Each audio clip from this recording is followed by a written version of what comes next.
Summer reading is in full swing. Visit summerreading.queenslibrary.org for our full summer reading program schedule, book list for all ages, and other resources to keep your kids engaged and learning all summer long. Plus, don't forget to participate in our reading challenge and social media sweepstakes for a chance to win some cool prizes. Queens Public Library, along with the New York City Department of Education, will be providing free lunches for all children under 18 throughout the summertime. Summer meals will be offered Monday to Friday from 1 to 2 p.m. through August 31st. Enrollment is not required and there is no cost. For more information and a list of participating libraries, visit queenslibrary.org. Back to school is around the corner. Visit queenslibrary.org to see all of our back-to-school programs and giveaways, and to read our guide with helpful tips on family communication, book lists, and more.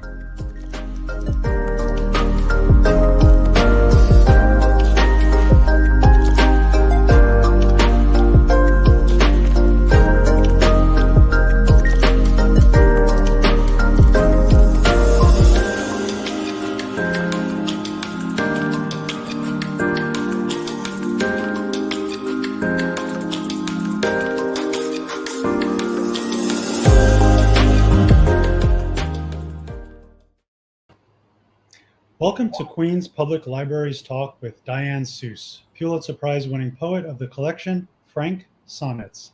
The nation raves. In Frank Sonnets, Seuss transforms tragic spectacle into something beautiful, visionary. This collection is a catalog of contradictions. Seuss is vulnerable and direct in these poems, but she's never naive and certainly not stupid. The way Seuss writes is at times abrupt and devastatingly severe, and still unflinchingly romantic in every awful sense of the word. Perhaps this is the reason why I'm so struck by Seuss's work here. I admire writers who live as a comet, shooting with nothing left to lose. You can't make it through these poems and not be affected. They gesture around at the art of everybody's lives. The Pulitzer Committee, when awarding her the prize in 2022, stated, "Frank is a virtuosic collection that inventively expands the sonnet form to confront the messy contradictions of contemporary America, including the beauty and the difficulty of working-class life in the Rust Belt." Hi, I'm Brian Alessandro. For those of you who don't know me, I have written for Interview Magazine, Newsday, Penk, Huffington Post, and have recently adapted Edmund White's A Boy's Own Story into a graphic novel for Top Shelf Productions' Penguin Random House, which will be released this Christmas. Additionally, I recently co-edited Fever Spores, the queer reclamation of William S. Burroughs, an anthology of essays and interviews about Burroughs for Rebel Satori Press. I'm also the co-founder and editor-in-chief of the literary journal, The New Engagement. My first novel, The Unmentionable Mon, was published in 2015 by Cairn Press, and my first feature film, Afghan Hound, was produced by Marriott Media in 2011. It is now streaming on Plex, Tubi, and Amazon. My new novel, Performer Non Grata, will be released in spring 2021 by Rebel Satori Press. Culture Connection, curated by Daniel Zaleski and now in its 9th year at the Queens Public Library, is proud to present international artists from emerging talent to award-winning masters. These disciplines include music, theater, author talks, and film. Now expanding into a virtual format, Culture Connection is currently reaching a global audience. Diane Seuss is the author of 5 poetry collections, including Still Life with Two Dead Peacocks and a Girl, a finalist for the National Book Critics Circle Award and the Los Angeles Times Book Prize, and Four-Legged Girl, a finalist for the Pulitzer Prize. She's a 2020 Guggenheim Fellow. Seuss was raised by a single mother in rural Michigan, which she continues to call home. Her latest work, Frank Sonnets, for which she won the 2022 Pulitzer, was published by Grey Wolf Press. Thank you so much for joining us this evening, Diane, and congratulations on the Pulitzer. Thank you so much, Brian, and thank you to Queens Public Library for hosting us. And, I'm just, when I hear what you're up to, Brian, I tremble a little. So oh, no, please don't be silly. I do, but I'm so excited to speak with you. Likewise, and the honor is ours. Your poetry collection is Frank, not just the title, but to describe it as an adjective, right? In that it is very direct and honest. And you also reference the poet Frank O'Hara throughout, who was killed when he was hit by a Jeep on Fire Island in 1966. Can you please tell us a little bit more about the title of the collection? Sure. Well, okay. So the first poem in the book, the first sonnet, which I'm going to read a little later, Great. Frank O'Hara walked into it. I was driving back from visiting a place on the West Coast called Cape Disappointment. And I got there and I just lost the will, not to live, but almost, to walk out to the lighthouse, the, archetypal lighthouse. Yeah. And instead I got in the back seat of the car and took a nap. And then I woke up and drove back to the cottage where I was staying for a residency. And I started, I knew I wanted to write something like a memoir, but I really couldn't hear it. I knew it wasn't in prose, but I started narrating to myself about what just happened. So the first poem begins, I drove all the way to Cape Disappointment, and as I'm writing lines on the passenger seat pad, I suddenly say, I'm kind of like Frank O'Hara, but without the handsome nose and penis and the New York and all the other ways. I'm not like Frank O'Hara at all. And so there he was. And when I got back and wrote it onto the computer, I thought, this could be 14 lines. And that ending, how do I explain this restless search for beauty or relief? That sounds a little couplety, it kind of raises into something rhetorical. And then it was sort of like ding, ding, ding. I could write a memoir in contemporary sonnets. Yeah. And then I thought, okay, so why did Frank walk in? And I think it was because his work, his way of being, provided me with an approach to language and memory that was sort of at odds in certain ways with the sonnet form, as we think of it as sort of an inert thing. So Frank O'Hara's I Do This, I Do That poems, his kinetic, in the moment relationship to language, that gave me a counterpoint to this traditional form. And then the idea of frankness rose. And I think that's kind of always been my nature. As a poet and as a person. And then I love Amy Winehouse, and her first album was called Frank. Yeah. So there it was. And usually in my work, I notice the best decisions aren't really decisions. They just land on me. Yeah, I can relate to that as a writer. I think that sometimes they just sort of find you. It's not something that we anguish over or meditate on. It just sort of happens, and you're there and you're stuck with it. Your sonnets, as you were saying, are so incredibly intimate. And I think one critic did describe it as, sitting in the room with Diane and having her speak directly to you in a hushed tone. Very casual, often confrontational in their admissions and observations. For Frank, how did you decide to approach those sonnets? And did you decide to approach, and how exactly did you decide to approach the work as a whole? Because, and we're going to talk about this later, it's not conventional in the traditional literary sense of the structural laws of sonnet writing. You do something very reinventive with it. So what? Yes, well, I had in mind, so, by the time I decided to write this memoir and sonnets, I have had a pretty long and complicated life, and I knew it couldn't be a short book. And so how do I sustain my own interest and the reader's interest across, I think I wrote 154, and they didn't all end up in there, but there's still a lot. 127, is that right? 130, I believe. Oh. No, maybe I'm wrong. No, I think you're right. 127. Yes. Yep. 127. Yep. And it came to me, and then not just sustaining interest. That sounds a little, you know, like I'm thinking more about the reader when I'm writing than I actually do. When I'm writing, I think about the poem. Yeah. But I wanted the sonnet to be able to sort of accordion out or compress, to be more leaning into music, or almost micro essay, or even literary criticism a bit. And storytelling. I wanted it to be able to do a lot of different things. So really that meant all of the poems will have 14 lines, and they will all use some aspect of what we think of as the traditional sonnet structurally. So usually there's a couplet, something like a couplet, and sometimes those rhyme. Maybe not end rhyme, but there's rhyme in there. And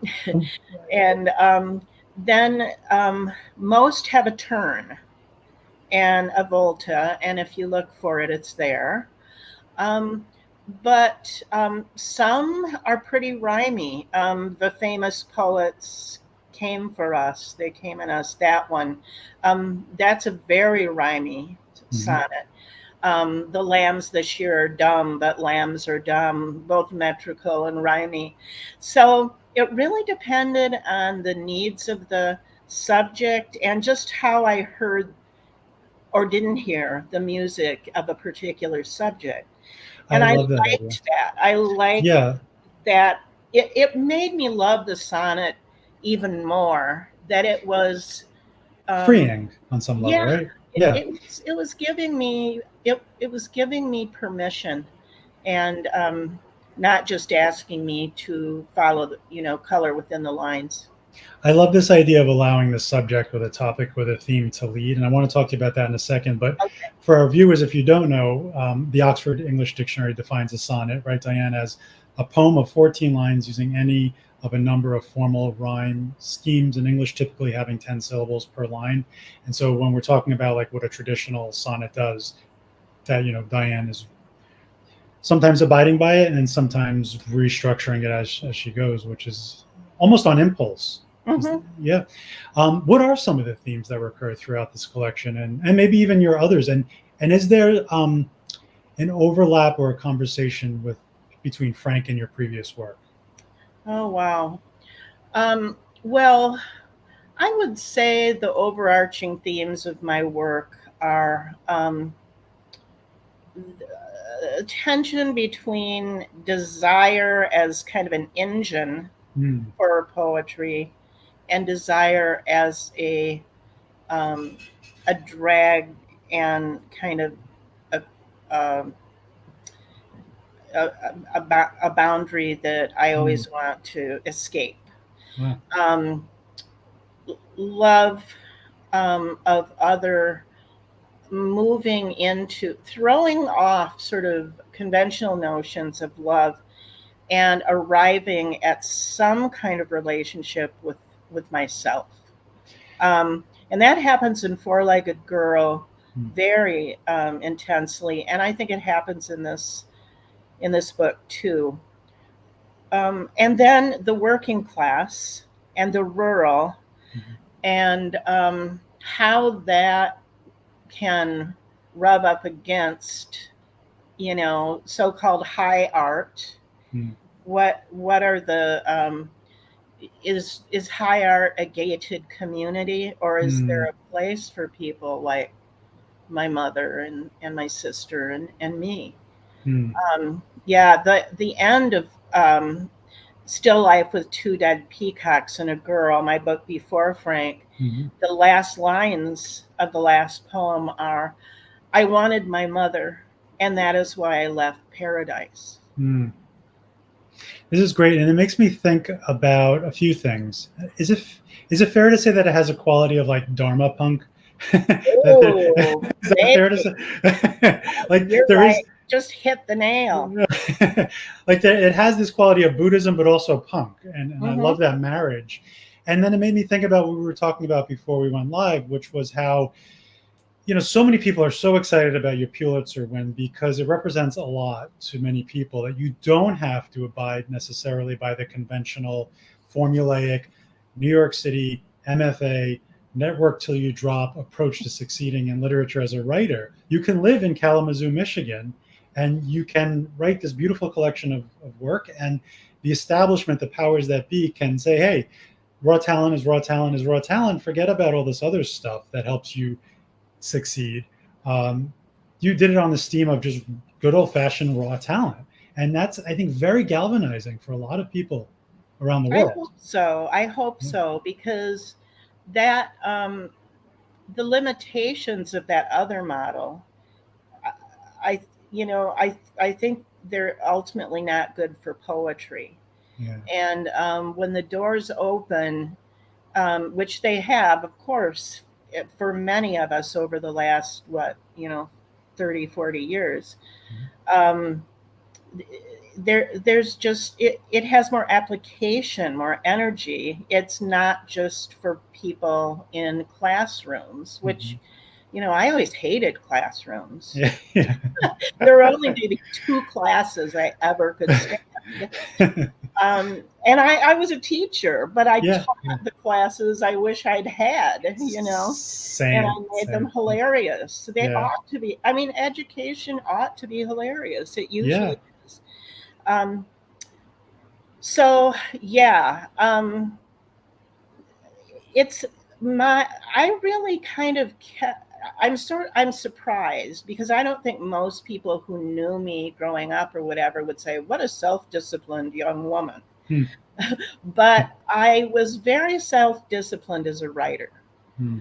And I was very clear about what I did and didn't want. I was actually, way back when I lived in New York City for a period of time, I was offered a full ride to NYU, their MFA program. I took a class. I was a secretary there, in the School of Social Work, and a poet, a well-known poet, was the teacher, and he said, you should stay and you'll get money. And I just didn't want to.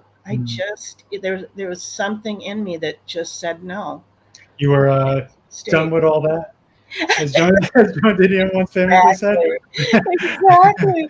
I just couldn't picture it. And actually, when I was in that class, it was a good class, but I felt very hung up. I felt like somebody was breathing down my neck. So, unlike a lot of my poor decision making in my life, which Frank is full of, I think that making that decision and just disciplining myself in my own way, and really it's about a loyalty to poetry. Yeah. I'm loyal to poetry, not to not to the academic world, really. I get that. That makes a lot of sense. I was also a teacher at one point, and I completely relate to it. What is winning the Guggenheim? You won the Guggenheim Fellowship in 2020, right? What kind of impact has that had on your life and career? It's only been 2 years. Help me live financially. I mean, truly. I got it when the pandemic hit. Right. And so the plans I had for doing some tooling around and traveling on behalf of what would become my next book, those were out the window. Nobody was able to do that. And so I put it in an account, and I still have a lot of it. That's and great. It just keeps me going. I'm sorry. Go ahead, Diane. Go ahead. Just, I couldn't work. I had left my teaching job with this big leap after Four-Legged Girl. I'm going to devote myself really to the craft of poetry for the first time without having 10 other jobs. And then suddenly I had no way to earn money, and it saved my life. I do have to take a minute and acknowledge these sort of organizations like the Guggenheim or the MacArthur or the Pulitzer Committee, of course, or any other even smaller, less well-known organization that funds poets and literary writers who don't necessarily get fat advances or make a ton of money in Oh, God. sales. To live, to simply live, to be a working writer is Yes. in and of itself like a beautiful, rare thing. To not And need not 5 have that jobs. gnaw on your guts that you can't pay the water bill, Yeah. I mean, it's Yeah, it's a gift. Yeah. it's such grace. It's such grace. Yes. So, Diane, would you please read us a sonnet? Sure.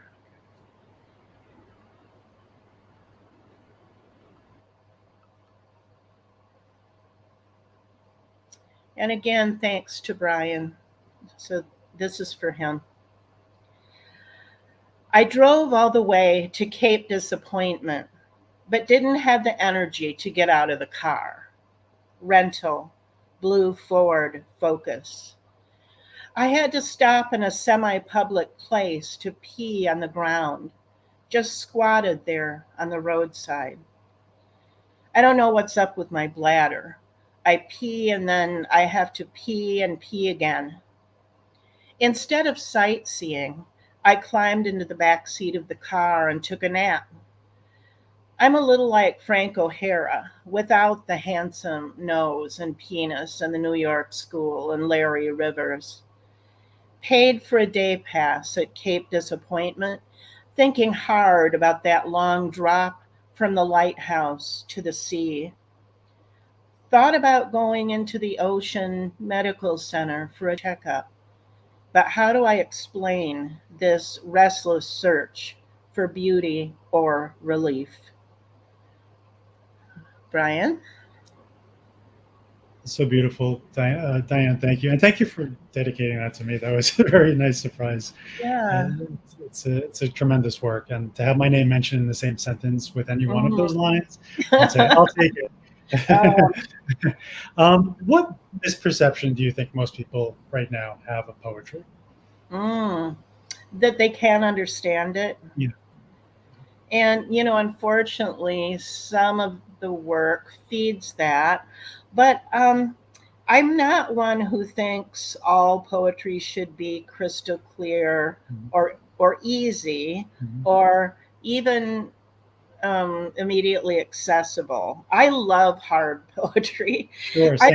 don't love messy poetry or impossible poetry, but I love all kinds of poetry. I mean, I love really having to wrestle with a poem, but I also love poems that are deliverable to anybody. They don't have to have a degree in literature to read a poem like "Won't You Celebrate with Me that every day, right, something has tried to kill me and has failed."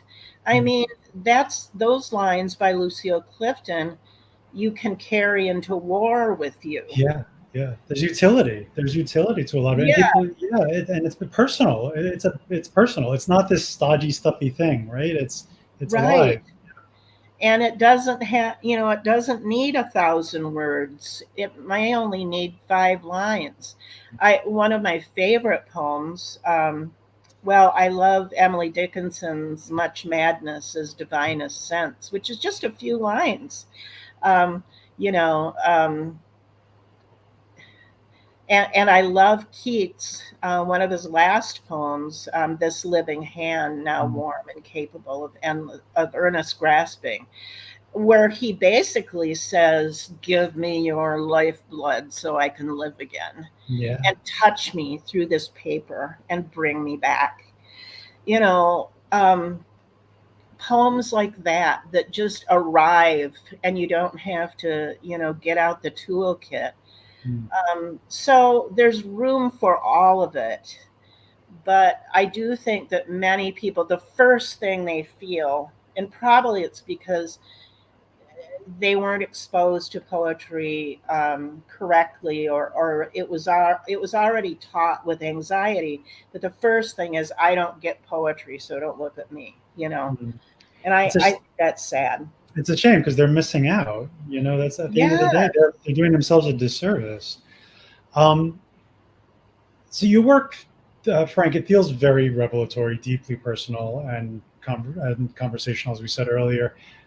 You also said that it gets very close to memoir, and it does so in a way that isn't, you don't obfuscate. It's there. It's very frank, right? Mhm. You're presenting about yourself and your life and your relationships and your family. Was it difficult to write so nakedly about yourself and people so close to you? It really wasn't. I think by the time I got to Frank, I mean, that's always been my, as I said earlier, that's always been my way. Mhm. I think it's my family sort of has that tendency. It's in the blood. But also, I think a couple things. The sonnet, the structure of the form itself, held me up for those um, disclosures or that nakedness. If it was free verse all day, every day, I think it might have been harder. I think Mhm. having that board of the sonnet to rely on was really, really helpful, and kind of a safety net. But also, I think by the time I wrote Frank, I'd been through, a lot, and I would Yeah. say the core of that a lot was my son's drug addiction. Yes. And so, and I think even when I started those poems, we were still kind of in a struggle, although it was getting better. Um, but to move through addiction, either as an addict or as somebody who loves an addict, you really find that the only salvation is honesty. Yeah. Yep. And so I think I felt by at this point in my life, I'm going to tell the truth, and I hope it's a model for other people to do so. It's great. It's And yet I don't think of it as confession, and I'm not opposed to that word confessional, although it's so often used to kind of beat women poets, especially of a Mhm. certain time, over the head. But I don't think of Frank as a confessional book. I think I said to my editor the other day um, that I ultimately think it's a book about poetry. Hmm. A celebration of the form itself. Hmm. Yeah. And what it Yeah, can do. Yeah. and it's many salvations. Uh-huh. What, so you famously won the Pulitzer Prize this year. It's no secret. Was it in April that you found out? Was it April, right? They announced May it? maybe. Yeah. What so it's really only been a couple of months, but what has changed since winning it for you? You You know, processed it yet? it's very strange because not a lot has changed in my actual life. Um, I'm still trying to sort of um, bring it in and figure out what it means. Hmm. Um, yeah, I've gotten more invitations, and a lot of them I've had to say no to for various, reasons with Sure. my family and health and stuff.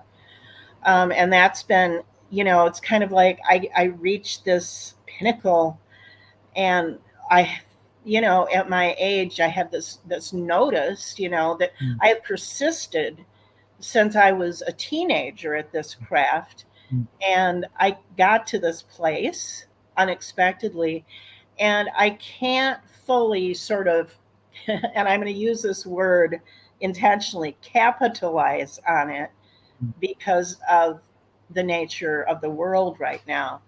And so I think it's been a interesting challenge to look at that. And I always feel like I never get ahead, but things happen when they need to happen.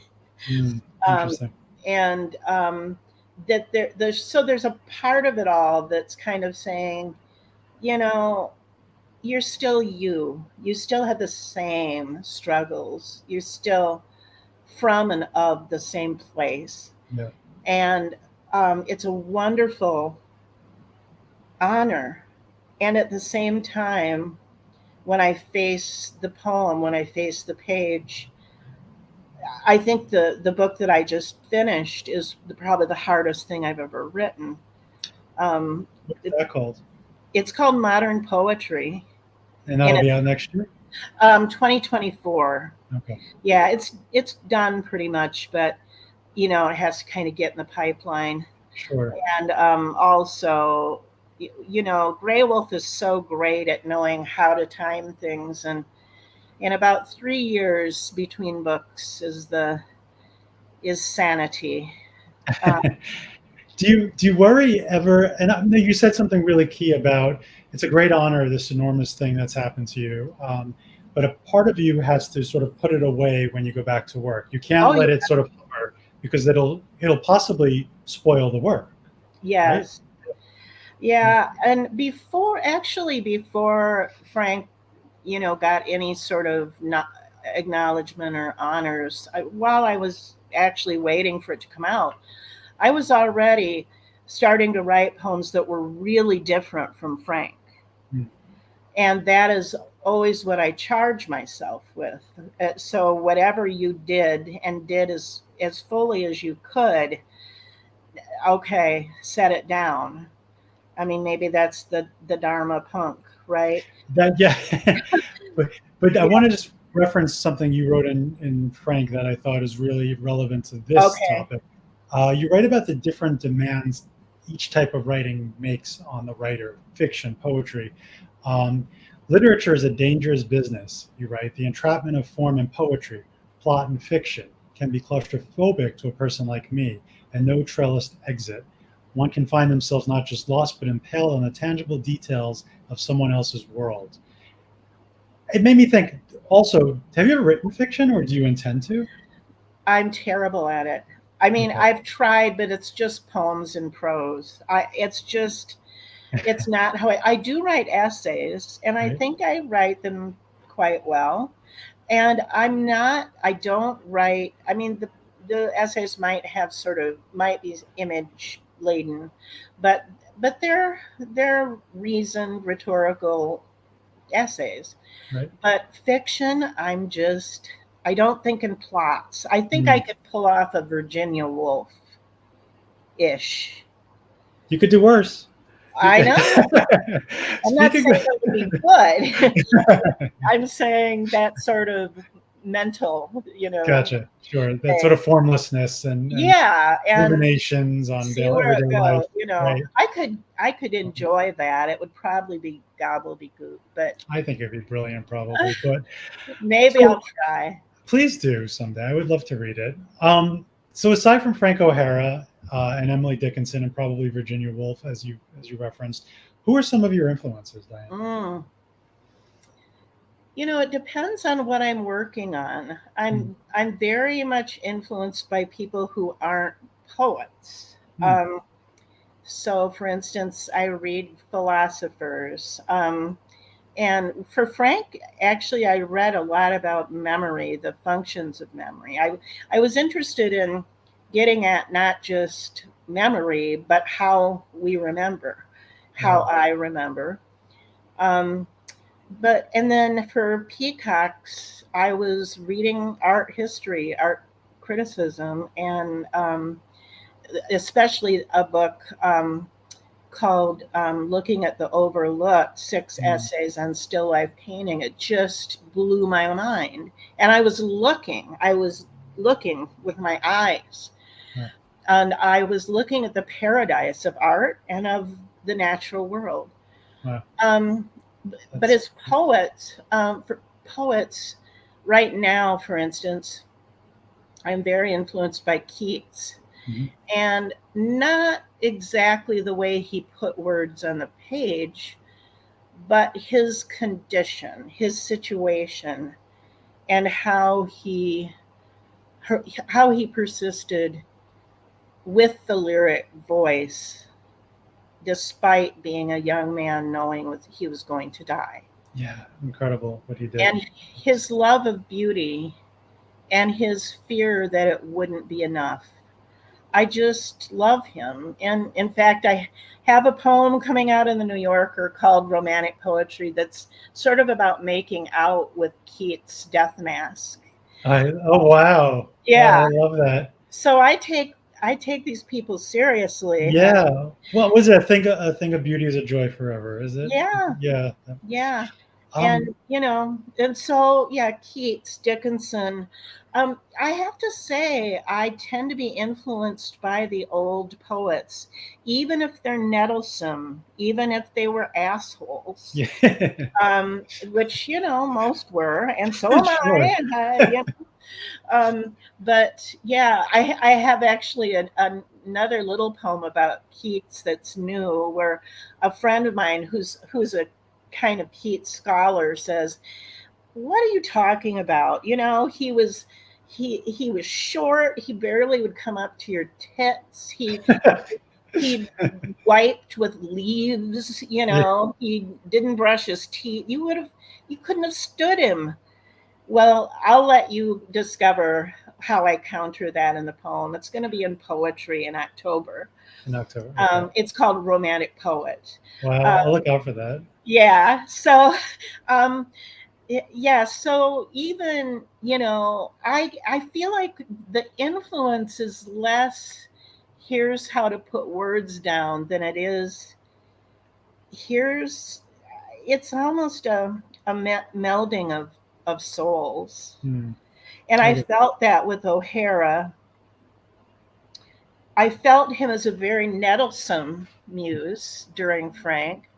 I felt like he might have been one of the guys when I lived in New York, the sort of post beats or beats who kind of went cling, and weren't interested in me at all. But still, I held to him, and I like argument argumentation with the past in my work, and as well as sort of coming to some terms with who that person was. There's a couple people in the book I don't forgive, but but most of them I come to terms with. So what am I saying? I'm not. I sort of have my own gig in terms of language. I mean, sonnet wise, there's Wanda Coleman, Sure. who started the American sonnet and jazz sonnet thing. Um, but and of course, Terrence Hayes. We were working, I think, on our sonnet books about the same time. Well, Gerald Stern, who wrote a book called American Sonnets, and sort of said, anything that's 16 lines is a sonnet. Leave me alone. You know.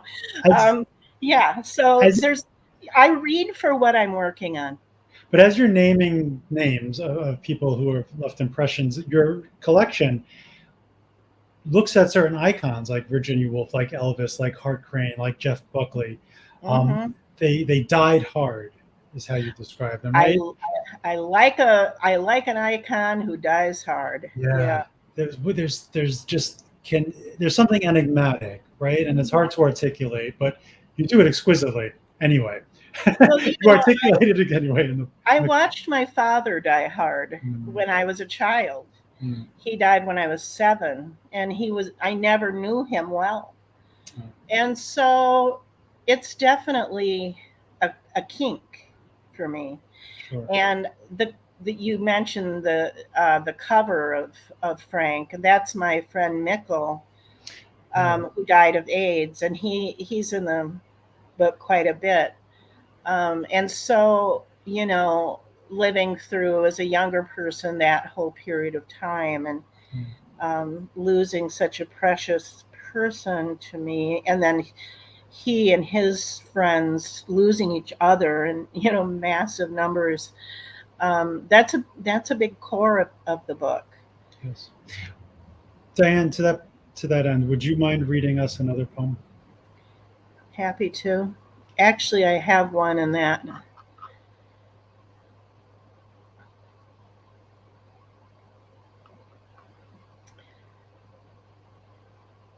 I saw a little movie of a person stroking a small bird with two Q-tips, one held between the forefinger and thumb of each hand.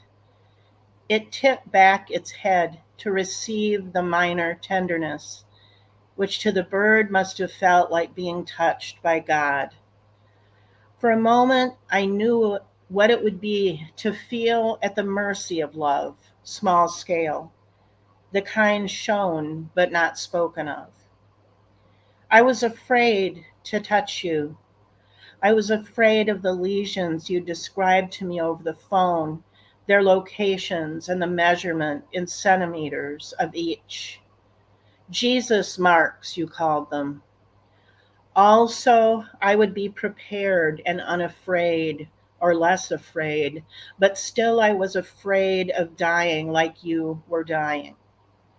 When I first arrived, I looked so long into your eyes, you shivered and ordered me to look away.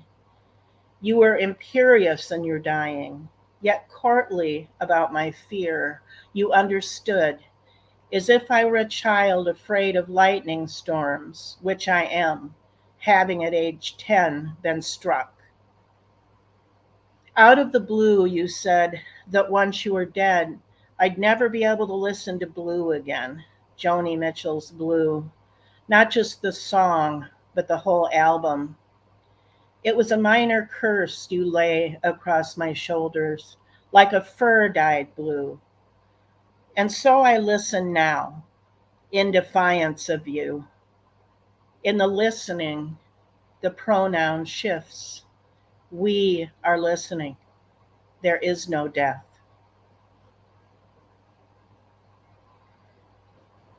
Brian. Thank you, Diane. That's really stunning and deeply moving. And that was the sonnet that was inspired by Nicole? Yes, there's a whole sequence in there. He's an important figure in the book. Just get the cover up real fast for a second. Oh, there we go. Oh, it's the cover of Sonnet of a there friend. he is. And that's the friend that Diane has been speaking about, and who she writes about in the collection.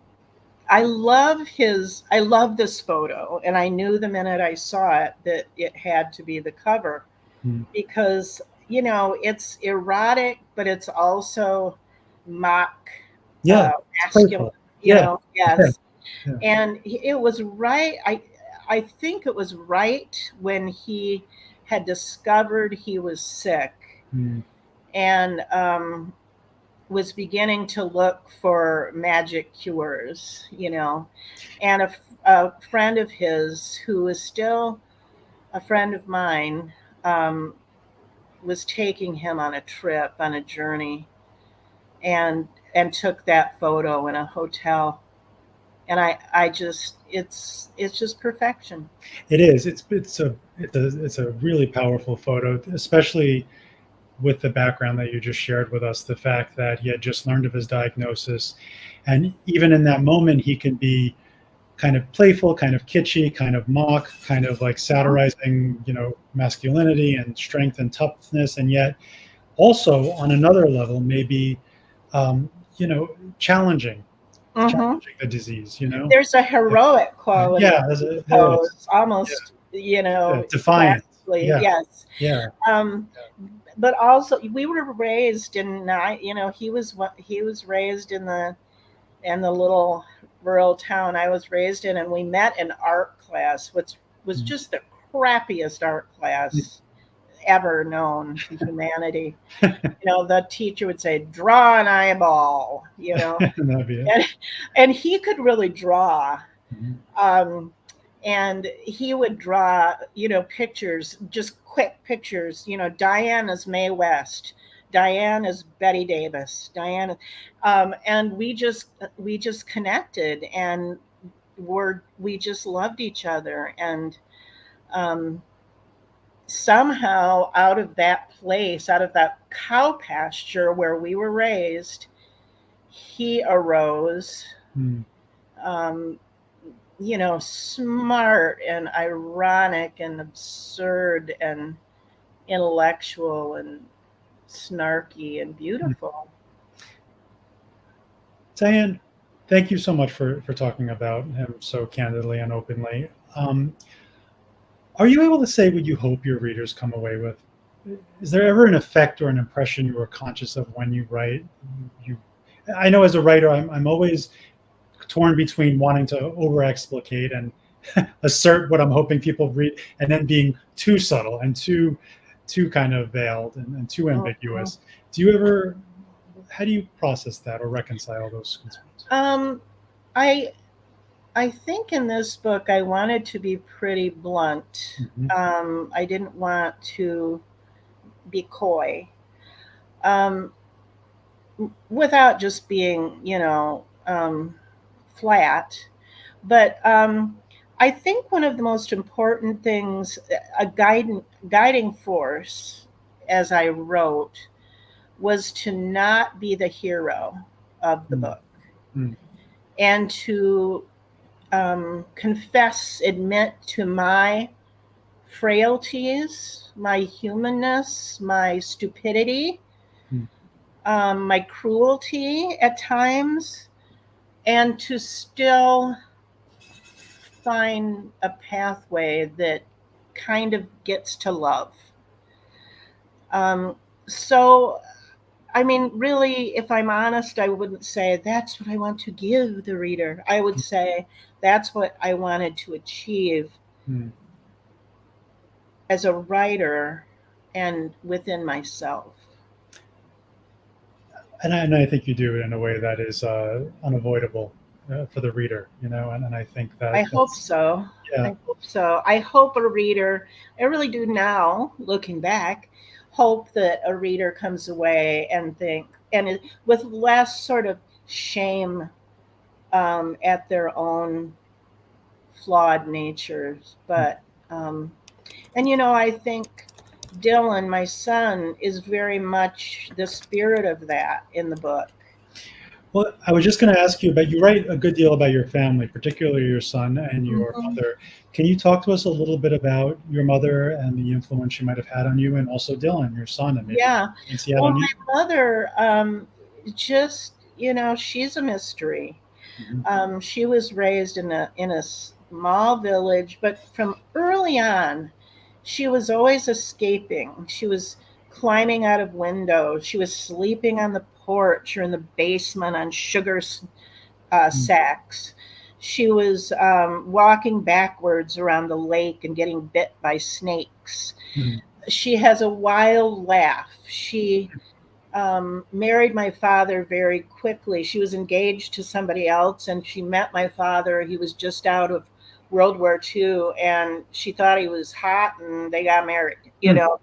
I mean, she's just she, um, and she's who can't. For instance, she gives me idioms like "wish" in one hand and "shit" in the other. That's great. So her storytelling, her idioms, her incredible memory really has taught me, kind of, that we have this language. All families have a language, Oh, and yeah. she is my guide in that way.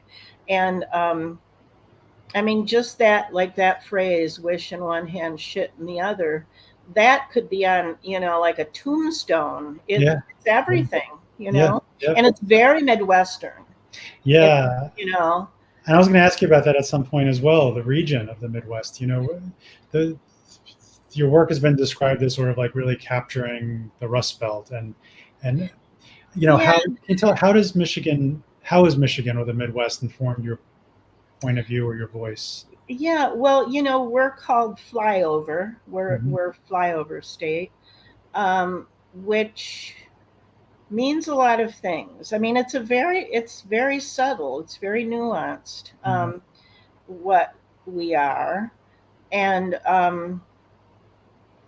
one thing is that makes, for instance, getting an award complicated for me is that you don't sort of put yourself above other people, or you don't brag, or and the best thing you can be is one of the people. Hmm. There's a poem in Peacocks called Bowls, in which I'm speaking in the voice kind of the town, especially women in the town. And, we're like bowls. We've been this shape forever, and we're this shape for a reason, and we will outlast you. Hmm. And so there's always that sense of persistence, of and there's so many problems in the rural now. I mean, I look at what has happened to these small places that have been overtaken by the brainwashing of political tyrants, Oh, yes. and what that has done to these places. I mean, I go back, I trail back, and it's tragic. It's tragic. It's not what I grew up with. And many of the strengths of rural people have been traded away for something really scary. Um, so, I'm always wrestling. I don't belong there. I never did. I was always at odds. I would have my mother drop me off at the academic library over the state line at Notre Dame Hmm. when I was a kid, just to be in the books. Hmm. There was always something I craved. But at the same time, when I was in academia, for instance, I was very uncomfortable, and I was Mhm. always talking wrong. So um, I was speaking about this the other night in another interview, that maybe one thing that poets share is a feeling that we sort of belong nowhere, Hmm. or we're certainly in the margins. Yep. And so it puts us in a very uncomfortable place, but at the same time, we occupy a space where we can be good at observing and witnessing. Oh, yeah. I think that is the advantage, honestly, having Hmm. that kind of chronic outsider syndrome. Is that Hmm. you're always looking in and observing, and as Yeah, a writer, it's the most useful thing.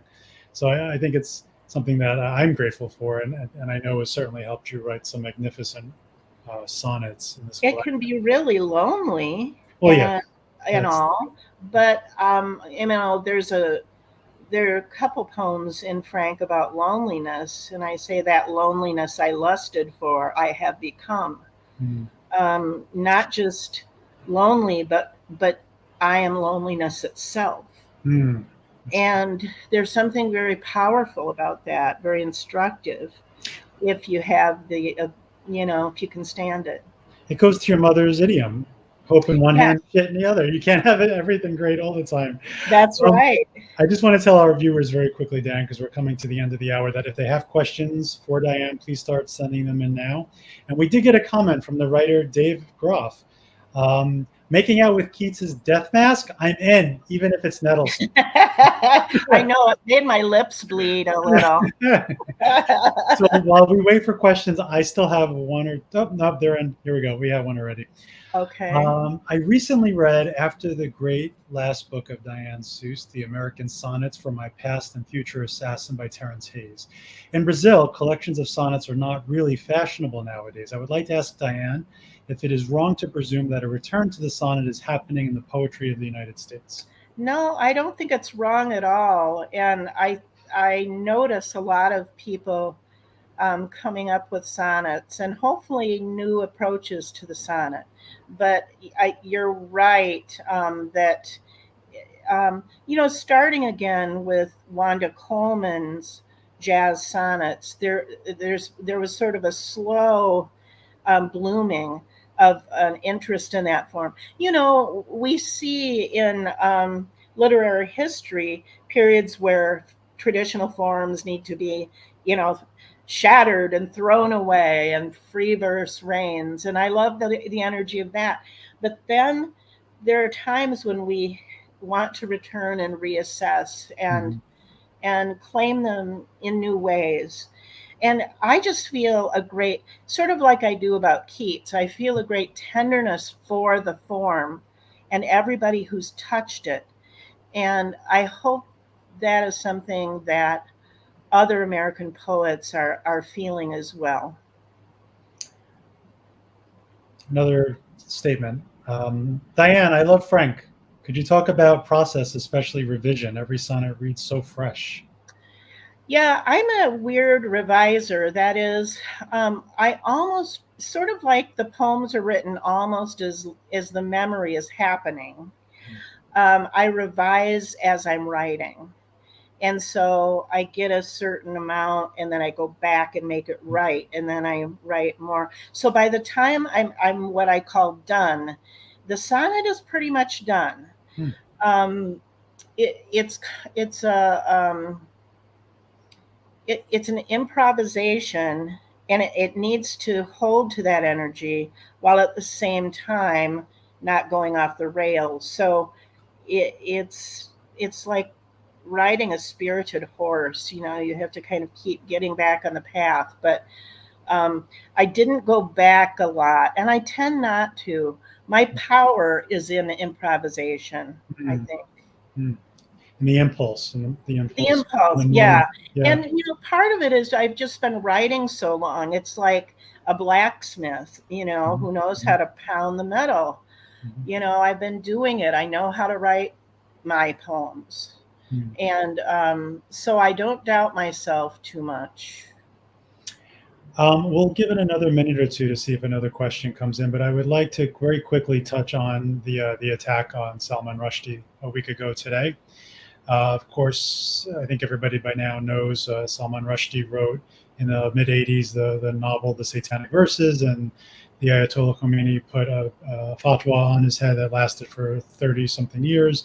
Then there was another organization that put a $3 million bounty, and someone got very close to claiming it last week when they stabbed him 10 times. And, Mm. Diane, you and I were talking a bit about this earlier, and what does this portend, right? It's like, Mm. it's clearly an attack on free speech, very, very definitively. That's what it is about. Which, it's sort of the bloody centerpiece of the attack on free speech that's going on throughout this country, and I'm Yes. sure other countries as well. Yep. I live here, so that's what I can speak to. But I mean, when it comes down to school books and banning everything and banning what is called critical race theory, which they don't know what that means. And then this act coming to fruition long after he decided, I'm not going to make myself a ghost anymore. Yes. Yep. I'm going to live my life. And that feels like an existential decision, an existential truth Oh, for that sure. we must, how can we be writers if we have to make ourselves ghosts? Right. And Right. the price is, losing an eye, Yeah. an arm, Literally. Yep. Yep. literally. Yeah. And And almost a liver. Liver. Yeah. yes, at 70 something years old. I mean, 75. Yeah. Yeah. and yet he's still here. Yeah. And I really, I pray to the gods that he can write again, Same. because I love his work. Absolutely. I agree with you. Diane, would you finish us up with one final sonnet? Yes, I will. And it's the last poem in the book. And you'll notice I mentioned Frank O'Hara and how he died, and Mikkel, the guy on the book cover.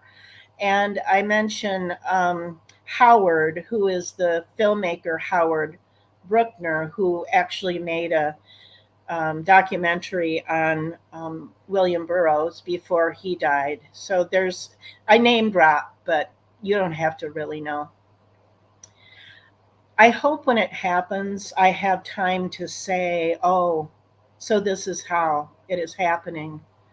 Unlike Frank, hit by a Jeep on Fire Island, but not like Dad, who knew too long, 6 goddamn years in a young man's life, so long it made a sweet guy sarcastic. I want enough time to say, oh, so this is how I'll go, and smirk at that last rhyme. I rhymed at times because I wanted to make something pretty, especially for Mikkel, who liked pretty things, soft and small things, who cried into a white towel when I hurt myself. When it happens, I don't want to be afraid. I want to be curious. Was Mikkel curious? I'm afraid by then he was only sad. He had no money left, was living on green oranges, had kissed all his friends goodbye. I kissed lips that kissed Frank's lips, though not for me a willing kiss. I willingly kissed lips that kissed Howard's deathbed lips. I happily kissed lips that kissed Basquiat's lips. I know a man who said he kissed lips that kissed lips that kissed lips that kissed lips that kissed Whitman's lips. Who will say of me, I kissed her? Who will say of me, I kissed someone who kissed her, or I kissed someone who kissed someone who kissed someone who kissed her? Thank you. Thanks for listening. Breathtaking, Diane. I think I held my breath when I was reading the book, and again just now for the entirety of that last sonnet, and then I reread it like 5 times. Just like a gorgeous song that you want to just keep replaying. Thank you. For anybody who wants to learn more about Diane, there are several websites that you can visit, including Grey Wolf Press, her publisher, and also the Pulitzer Prize Committee has a page dedicated to her as well. Both of those links are in the comments section. So please check them out. And if you haven't done so already, absolutely rush out and buy or rent at your local Frank. Don't steal it. Don't steal it. Don't steal it. Anything else is fair game. Absolutely. And yes, hex the patriarchy for sure. As per Diane's mug. That's fantastic. Diane, thank you so much for doing this evening. It's been a real pleasure. Oh, thank you, Brian. And thanks for our technical wizards and crew, Eve and Rachel. And thank you to Queens Public Library. Have a good, safe weekend, everybody. Be well. Bye. Bye, everybody. Take care.